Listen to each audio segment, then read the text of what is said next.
'63 Dodge pickup, nut and bolt restoration.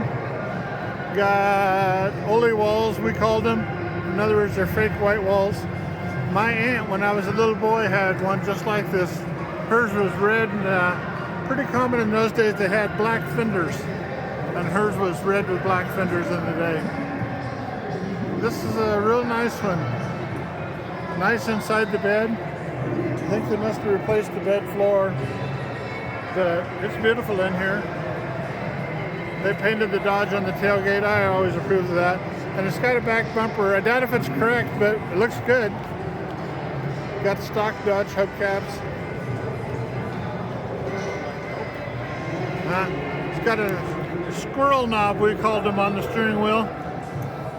I don't know what the real name for them is, but that's what.